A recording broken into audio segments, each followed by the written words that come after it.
Les gars, les teneurs de marché, les market makers et les whales se préparent actuellement pour le prochain grand mouvement du Bitcoin, de l'Ethereum et de Solana. D'ailleurs, même toutes les cryptos bougent en général et je vais vous parler de la façon dont ils vont essayer de tromper l'ensemble du marché des crypto-monnaies, y compris vous, et la façon dont tout ceci risque de se dérouler. En plus de ça, il faut également que je vous tienne au courant, bien sûr, sur les stratégies de trading, je vous tiendrai au courant des trades individuels, je vous tiendrai au courant de tout ce que vous devez savoir dès maintenant afin de gagner le plus d'argent possible dans l'espace des crypto-monnaies et surtout de vous assurer de ne pas vous faire démolir. Alors bienvenue à tous, je m'appelle Maxime et je vous apporte chaque jour des nouvelles vidéos en français sur les crypto-monnaies en vous apprenant comment vous faire de l'argent sur ce marché. Si vous êtes nouveau sur cette chaîne, alors soyez sûr de vous abonner et d'activer la cloche dès maintenant. Ok. Comme toujours les gars, allons droit au but. Ce que vous pouvez voir de ce côté pour le Bitcoin sur l'intervalle de 4 heures, c'est que on a connu un pullback, on est en train de voir un pullback comme vous pouvez le constater, et on est en train de créer un petit canal. Alors, maintenant, si ceci devait me rappeler quelque chose, eh bien ce serait plutôt quelque chose de similaire à ce dont on avait parlé au cours de la vidéo d'hier, où on était également du côté de l'Ethereum en train de créer un petit canal à la baisse de ce côté. Donc c'est arrivé pour le coup pour l'Ethereum, et maintenant c'est arrivé également du côté du Bitcoin. Alors, est-ce que c'est quelque chose dont il faut s'inquiéter? Eh bien, je vous en parlerai plus en détail plus tard dans cette vidéo. Mais tout d'abord, au cours de la vidéo d'hier, je vous ai dit que je ferais... Attendez, est-ce que c'était sur Twitter? Je pense que c'était sur Twitter, oui, c'était là de ce côté. Je vous ai dit que je construirais une position sur Ethereum à partir d'environ 2290$. En gros, la ligne orange que vous avez juste ici. Celle-ci qui est donc de ce côté pour l'Ethereum si jamais on y revient. Donc j'ai ajouté 2 ordres hier sur Tabit, vous pouvez voir que les ordres ont été ajoutés juste ici. Les prix sont donc respectivement de 2947 et j'ai un ordre à 3100$. Maintenant, là pour le coup c'est assez malchanceux parce que regardez le prix juste ici, on est redescendu jusque 3013 ou 14, donc j'étais vraiment à quelques dollars vraiment d'avoir le bottom absolu ici pour l'Ethereum sur ce mouvement. Ma position aurait déjà été en hausse, maintenant évidemment on a vu un petit rebond, donc voilà, pour le coup c'est malheureux mais ça fait partie du trading et c'est aussi pourquoi lorsque le prix s'approche de ces lignes oranges, je place toujours mon ordre légèrement au-dessus parce que ces supports souvent ont tendance à être assez forts. Il y a de fortes chances que alors qu'on se rapproche de ce support, les bulls recommencent à acheter avant qu'on entre réellement dans cette zone. Et c'est pour ça que j'ajoute mes ordres à peu près, allez peut-être ici, quelque chose comme ça. Et donc, on est arrivé extrêmement près, mais malheureusement, l'ordre n'a pas été rempli. Voilà. Unlucky, comme on dit, c'est malheureux, mais il y aura davantage d'opportunités. Je ne m'attarde pas là-dessus, surtout pour Ethereum et d'ailleurs et ses autres altcoins également qui, en général, sont extrêmement volatiles. Mais voilà, on a raté un petit peu ce mouvement pour l'instant, ça c'est dommage, mais encore une fois, on aura plus d'opportunités à l'avenir. Maintenant, permettez-moi de revenir un petit peu au Bitcoin de ce côté. Alors, le Bitcoin a ce petit canal à la baisse. C'est quelque chose, eh bien, vraiment auquel on attendait pour le coup, parce que si vous regardez le prix du Bitcoin ainsi que l'action qu'on a pu constater récemment, et quand je veux dire récemment, je veux dire plutôt les 2 derniers mois, eh bien on a toujours eu une tendance à la hausse ici à l'intérieur de ce canal. On monte donc un petit peu à l'intérieur de ce canal juste ici et puis vous avez également la création d'un canal descendant juste ici. Là donc on commence à avoir cette petite correction et à un moment donné, eh bien forcément il faut qu'on recommence à monter. Là on remonte de manière parabolique et en fait celui-ci ainsi également, d'ailleurs si j'enlève ceci, même ce canal, regardez-moi ça, on a vraiment un canal haussier comme ceci et puis une fois de plus on a une cassure à la hausse et à la place eh bien on a un petit canal bearish qui est en train de se former comme celui-ci. Donc, vous pouvez voir comment c'est en train de se dérouler. C'est arrivé à maintes reprises pour le Bitcoin. Gros canal à la hausse, petit canal à la baisse. Donc, encore une fois, on pourrait avoir une petite correction juste ici. Là, c'est vraiment quelque chose à laquelle il faut absolument se préparer toujours lorsqu'il s'agit de ces mouvements paraboliques. Vous avez un mouvement parabolique et puis vous aurez peut-être de l'action latérale. Alors, pour le coup, une petite exception à tout ceci, c'était en fait celle qu'on a pu voir juste ici. Parce que sur cette instance, au lieu d'avoir un mouvement parabolique à la hausse et puis un mouvement à la baisse, c'est similaire à ce que vous avez pu voir, et bien juste ici. Là, on a juste eu un breakout à la hausse. Au lieu de casser à la baisse, on a cassé à la hausse et on a continué le mouvement parabolique de manière encore plus violente. Voilà, c'est pourquoi eh bien vous assistez actuellement à cette consolidation pour le Bitcoin. Comme je vous l'ai montré, c'était quelque chose auquel on pouvait s'attendre. En fait, c'est relativement bullish, c'est quelque chose que j'aime voir après une énorme course à la hausse. Une consolidation dans un pattern comme ceci signifie généralement que à un moment donné, on va avoir une cassure vers la prochaine étape à la hausse. Alors en ce qui me concerne, les choses semblent toujours se présenter pas trop mal pour le Bitcoin. Et en fait, je suis vraiment heureux les gars, je suis trop content qu'on assiste à cette consolidation. Je suis vraiment heureux qu'on ralentissent un petit peu l'effet parabolique à la hausse, et ce pour deux raisons, vous les connaissez sûrement. Premièrement, ça signifie que moins de personnes vont se faire démolir en général, en fait trois raisons d'ailleurs. Deuxièmement, ça signifie que les manipulateurs en coulisses ne sont pas en mesure de tirer d'énormes profits de toutes les personnes qui perdent leur position. Néanmoins, ils tirent toujours un profit bien entendu, mais plus le mouvement est parabolique, plus le jeu en vaut la chandelle pour eux. Le marché ici est juste plus manipulé parce qu'on a de nouveaux entrants sur le marché des crypto-monnaies à mesure que le prix augmente. Maintenant, pour tous les nouveaux arrivants qui ont rejoint le marché peut-être au cours des 2 dernières semaines, ou peut-être du dernier mois on va dire, il faudra un peu de temps. Je vais faire de mon mieux pour vous aider bien sûr, mais il vous faudra toujours du temps pour vous habituer à l'espace des crypto-monnaies, pour comprendre ce qui va, ce qui ne va pas, comment vous allez trader, comment gérer ceci et cela, comment gérer votre risque surtout. Toutes ces choses prennent du temps et de l'expérience. Plus on aura de nouveaux arrivants dans l'espace crypto, plus les manipulateurs, les whales et les teneurs de marché vont essayer de profiter de vous. Si vous ne voyez pas ce que je veux dire, assurez-vous d'ailleurs de regarder mes vidéos précédentes, mais on va dire 3 ou 4 dernières vidéos. On a réussi vraiment un petit peu à bloquer tous les retraits ici, à les voir venir. En général, on a pu pleinement profiter de cette volatilité en gagnant des centaines de milliers de dollars jusque maintenant, tous ensemble, ce qui me fait encore une fois trop plaisir. Tout ça, c'est formidable.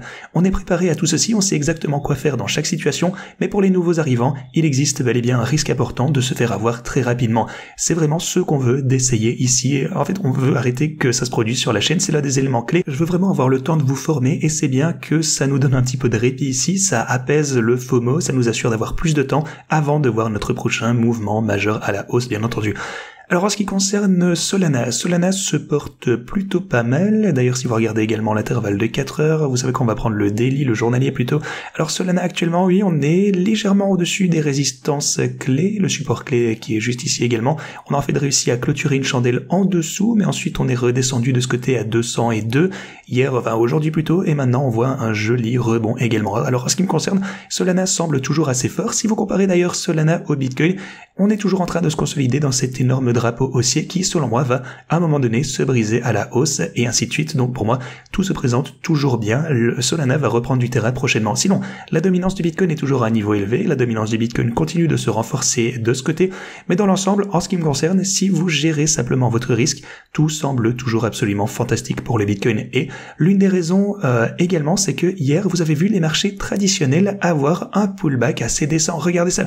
Au cours des 24 dernières heures environ, vous pouvez voir que les marchés traditionnels, donc le S&P 500, ont eu un recul de 1,6. Maintenant, dans un marché baissier, ça signifierait que le Bitcoin aurait probablement chuté de 10%.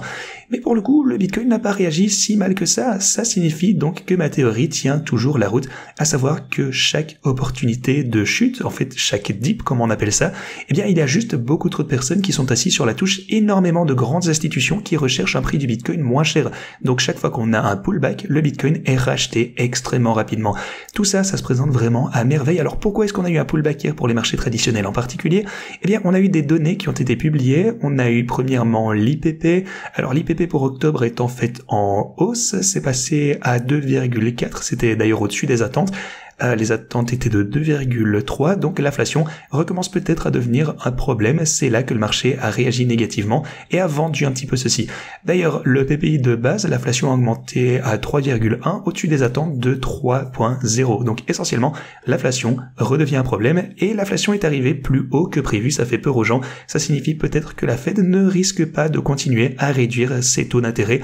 Et si elle ne les réduit pas, c'est une nouvelle bearish forcément pour les marchés, en tout cas au court terme, parce que vous le savez, le marché s'attend à ce que la Fed les réduise de manière agressive. Donc, si tout d'un coup elle décidait de ne pas baisser les taux d'intérêt, les marchés réagiront négativement.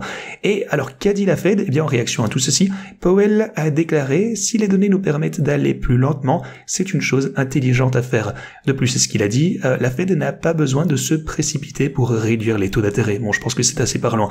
Le marché a mal réagi à ces nouvelles, le marché veut voir des taux d'intérêt qui sont en train de chuter.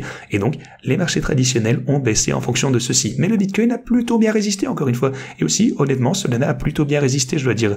Ici, on est toujours au-dessus des 210 $ pour Solana, donc tout se présente bien de ce côté.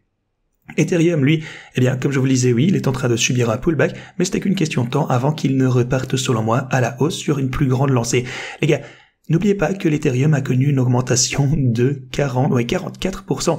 Donc, pour qu'on ait un pullback de ce qui est, à l'heure actuellement 12%, c'est absolument viable, les gars. C'est juste quelque chose de sain. Tout ça, ça ne veut pas dire qu'il va cracher, c'est juste sain. Ça signifie que les stratégies de trading deviennent plus volatiles, ça signifie qu'elles font davantage de profit également. Mais revenons un petit peu à la Fed et au marché ici, avant que je ne vous parle du prochain mouvement majeur du Bitcoin qui risque de se produire avec les whales et plus encore avec les market makers qui vont essayer d'orchestrer un mouvement. Si vous regardez ce à quoi le marché s'attend ici, par exemple pour les taux d'intérêt, il pense qu'il y a 62% de chances que la Fed baisse les taux en décembre, qu'elle baisse les taux d'intérêt de 0,25%. 40% pensent, ou 37% plutôt, pensent que les taux d'intérêt vont rester les mêmes. Maintenant, plus ceci continue les gars, et plus les attentes de chute de taux diminuent. Idéalement, on voudrait que personne ne pense qu'on va voir une chute des taux d'intérêt afin que, déjà premièrement, on ne soit pas déçu si ça devait se produire, mais si ça arrivait, ce serait une grosse surprise positive et on pourrait exploser à la hausse. C'est pourquoi tout ce qu'on voit actuellement avec le petit peu, de pessimisme sur le marché depuis hier, on va dire, au moins les marchés traditionnels, qui sont en train de rechuter, comme je vous disais, les marchés traditionnels sont en baisse. Un petit peu plus de pessimisme sur le marché, ça ne fait pas de mal. Le Bitcoin, lui, est en train de latéraliser et ça me montre simplement que le Bitcoin vient de repasser dernièrement dans une période extrêmement forte comparée aux autres actifs. Si quoi que ce soit, c'est un signe positif. Maintenant d'ailleurs, laissez-moi vous donner une mise à jour sur les stratégies de trading avant que je vous parle de la page suivante du prochain mouvement pour le Bitcoin auquel se préparer. Alors, tout d'abord, la volatilité est absolument fantastique ici. Les stratégies font encore et toujours plus de profit. Regardez ça un peu plus en détail. La stratégie Bitcoin de son côté est en hausse. Alors attendez, au total, elle est en hausse de 110 000 $ par rapport à la position elle-même. Pour le coup, elle est en hausse de 78 000, mais d'après l'algorithme, elle est en hausse de 33 000 $. Ça me fait juste trop plaisir, c'est absolument fantastique. Donc, les bénéfices annualisés, si ça devait continuer à partir de la grille, et encore une fois, n'oubliez pas, seul l'algorithme fait son travail parce que en général, je pense que ceci va augmenter, je pense que le prix du Bitcoin va augmenter, mais ça va fluctuer bien sûr en fonction du prix auquel il est actuellement, et ça fluctuera simplement avec la volatilité, mais tant qu'on a de bons paramètres d'algorithme, que je vais d'ailleurs toujours m'efforcer de vous fournir au plus vite, évidemment, sinon en termes de stratégie Solana, et ça c'est vraiment une bonne chose parce que regardez ça, pendant les 7 jours où cette position a été ouverte, elle a augmenté de 18% rien que sur base de l'algorithme. Ça représente donc environ 3% par jour uniquement grâce à l'algorithme. Et puis la position elle-même est également en hausse de 6 000 $. Donc tout va bien, une fois encore. Annualisé, ça représenterait 1200%. Maintenant, du côté de l'Ethereum, ça c'est intéressant parce que pour la stratégie Ethereum, je suis en fait entré assez bas ici à 2918, mais ensuite j'ai ajouté davantage à la stratégie Ethereum, très proche du sommet local. Si vous regardez l'historique ici, vous pouvez voir que j'ai ajouté 25 000 $ juste à 3298 $, et j'ai également ajouté davantage à 3400 de ce côté. Et ça c'était juste en plein sur le sommet.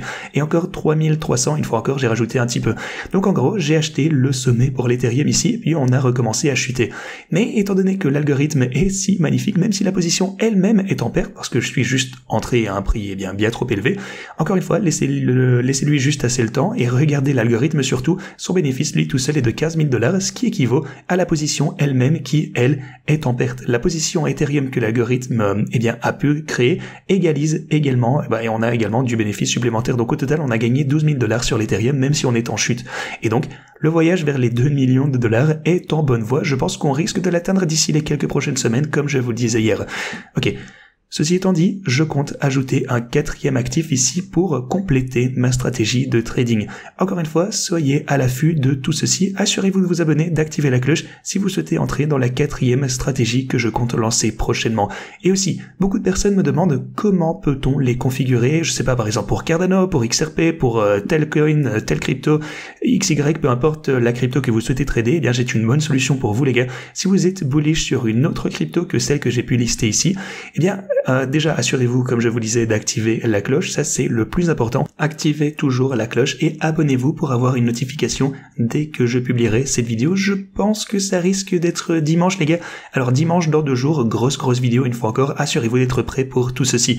Mais si vous voulez rejoindre ces stratégies de trading qui sont toutes axées sur le long terme, je vous le répète, les gars, rendez-vous en description. Vous avez les 3 tutos, 1, 2, 3. Inscrivez-vous de ce côté sur Pionex en utilisant ce lien. Réclamez les bonus en utilisant ce lien. Ensuite, vous avez la stratégie Bitcoin, la stratégie Ethereum ainsi que la stratégie Solana.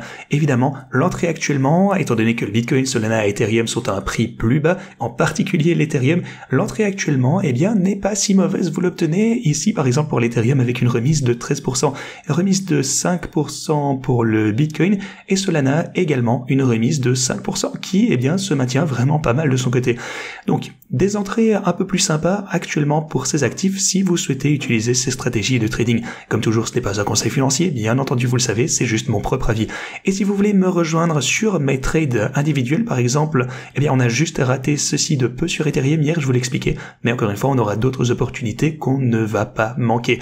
Évidemment, je continue bien sûr de tout suivre ici dans ce document afin qu'on puisse voir combien d'argent on gagne au fil du temps. Et bien entendu, si vous souhaitez tout consulter par vous-même, eh bien je pense que vous commencez à connaître. Rendez-vous en description, choisissez votre exchange préféré. Déjà, vous avez Tabit, vous avez peut-être $150 de ce côté. C'est également plus sympa pour les États-Unis, pour le Royaume-Uni, ainsi que la plupart des juridictions. Vous avez BitGet jusque 40K, vous avez Pionex, OKX, Femex. En fait, simplement choisissez l'exchange que vous préférez et où vous pouvez vous inscrire bien sûr, donc réclamer tous ces bonus et on pourra tous gagner beaucoup d'argent à l'avenir. Aussi, dernière chose, si vous souhaitez utiliser mes stratégies de trading sur Pionex, assurez-vous de vous assurer que ces paramètres sont ceux qui ont été mis à jour. Vous pouvez d'ailleurs toujours trouver les derniers paramètres, encore une fois, en vous rendant en description de cette vidéo. Vous avez mon historique de trading, de transactions juste ici, ça vous ramène à ce document. Ensuite, vous avez l'onglet de plage de trading actuelle. Assurez-vous de vérifier que la range est exactement la même ici. Si pour une raison quelconque vous avez une plage de trading différente et que vous souhaitez peut-être utiliser les mêmes paramètres que moi, si vous suivez ceci, allez dans plus, cliquez sur modifier la plage de prix et puis modifiez-la selon ce que j'ai renseigné pour chacun de ces bots de trading. Ok.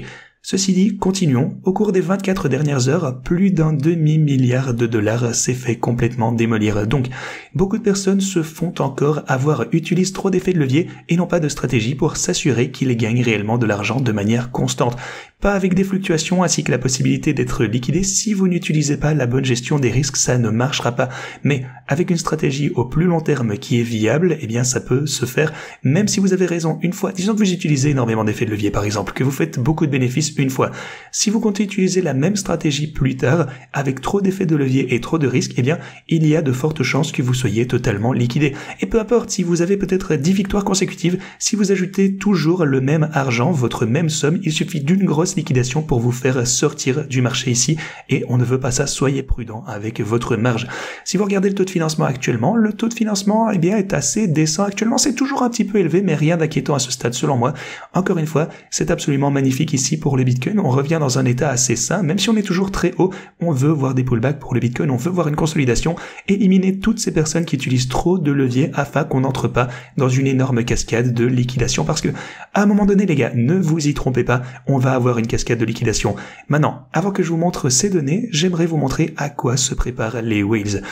Alors, actuellement, si vous regardez peut-être les zones où il y a le plus de liquidation possible, vous pouvez voir qu'on a vraiment un gros groupe, un cluster ici, aux alentours des 86 000 $. Donc, si jamais les whales arrivent à nous repousser à la baisse au sein de cette zone, beaucoup de positions longues risquent de se faire liquider, ce qui intensifiera encore le mouvement de prix à la baisse, de sorte qu'on pourrait voir peut-être quelques milliers de dollars de descente si jamais les market makers nous poussent à la baisse et que les bulls ne défendent pas cette zone. D'un autre côté, on a également un groupe de shorts qui pourrait potentiellement se faire liquider aussi aux alentours des 91 à 93 000 $. Voilà, pas mal de positions short ici qui pourraient entraîner un squeeze également. Donc, ici, fondamentalement, vous avez deux options différentes actuellement. Il n'y a pas vraiment de cas clair où les whales ou les market makers vont essayer de pousser le prix. Pour le coup, c'est vraiment dur de dire dans ce cas-là. Mais je ne pense pas que les gens qui ont shorté le marché ici aux alentours des 92 000...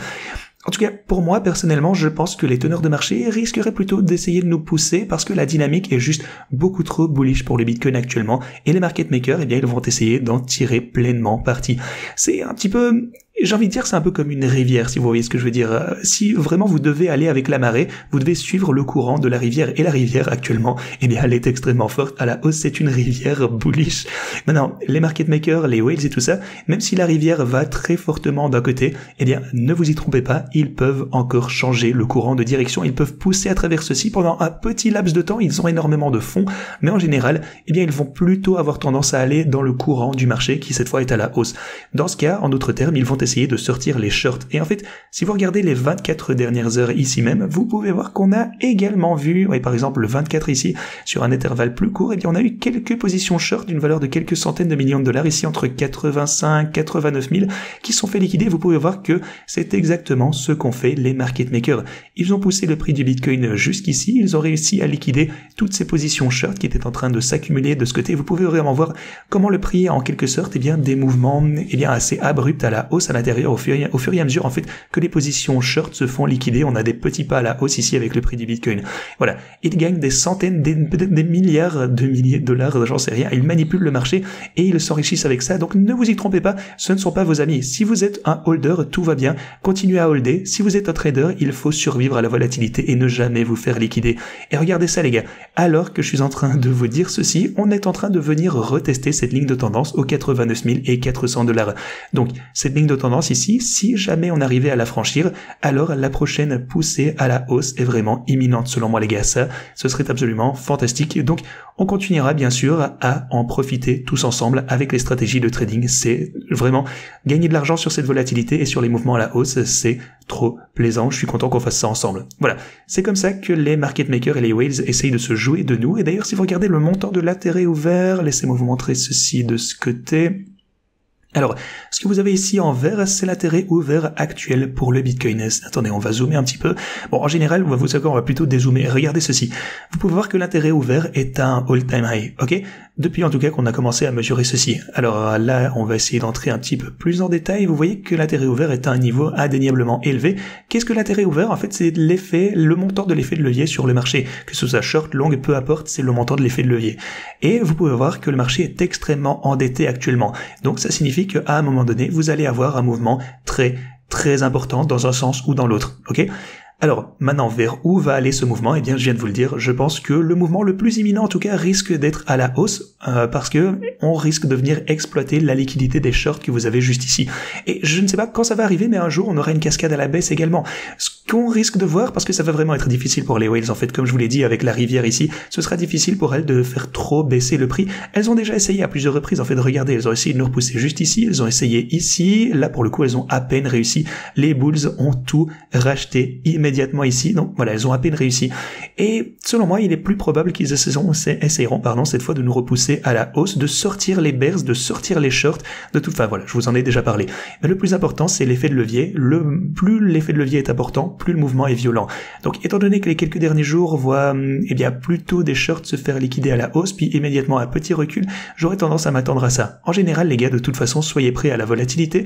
Ce que je veux dire par là, c'est que d'abord, on pourrait aller retirer les shorts, et puis immédiatement voir un pullback assez décent, peut-être quelque chose comme ceci. Regardez, par exemple cette chandelle les 89 au 93 sur l'intervalle des 4 heures, et puis les gens commencent un petit peu à être trop excités ici, ils sont trop du côté long, et puis immédiatement on a un pullback pour sortir toutes les positions, et puis la consolidation liquide davantage les gens qui ont pris de grosses positions et qui commencent peut-être à stresser. Voilà, je veux juste vous préparer pour toutes les éventualités, mais dans l'ensemble les gars, pour nous, on se détend, on utilise les stratégies de trading, on profite pleinement de la volatilité, et c'est d'ailleurs vraiment, je trouve ça trop intéressant parce que, regardez, Solana, depuis qu'on est entré dans ce domaine, le prix de Solana a plus ou moins atteint le seuil de rentabilité. C'est un petit peu en hausse, mais là, on est en hausse de 24% juste avec le travail fantastique de l'algorithme. Sachez simplement que, en général, tout semble toujours, à mon avis, extrêmement bullish pour les marchés des crypto-monnaies. On a un pullback généralisé ici pour les altcoins, ça devait arriver. Pour les altcoins, d'ailleurs, que j'ajoute et que je hold ici, vous pouvez voir, qu'on a un pullback assez décent pour Foxy, pour Neural, en fait, Thurs AI sur Solana, se porte extrêmement bien ces derniers temps, 24% de hausse au cours des 7 derniers jours. On a Clearpool également, vous savez que lui a vraiment vu une belle ascension, c'est en hausse au cours des 3 derniers mois, hausse de 150%.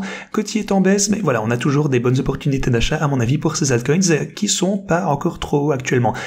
Voilà. On va un petit peu regarder ce qui s'est passé au niveau du Bitcoin, parce qu'aujourd'hui, la Chambre des représentants de Pennsylvanie a présenté une loi qui permettrait à l'État de holder des Bitcoins dans son bilan. En tant qu'actif de réserve dans le cadre d'un mouvement plus large visant à reconnaître le Bitcoin comme une réserve de valeur. Et ceci ne va faire que continuer État après État, pays après pays, peut-être continent après continent, et vous vous inquiétez d'un pullback de 5 à 10% du Bitcoin, alors que littéralement, retenez bien ça, les États-Unis sont sur le point d'acheter des Bitcoins. Les gars, vous n'êtes pas assez bullish, juste ne vous faites pas liquider et laissez-vous profiter du run. Merci d'avoir regardé et moi je vous dis à la prochaine.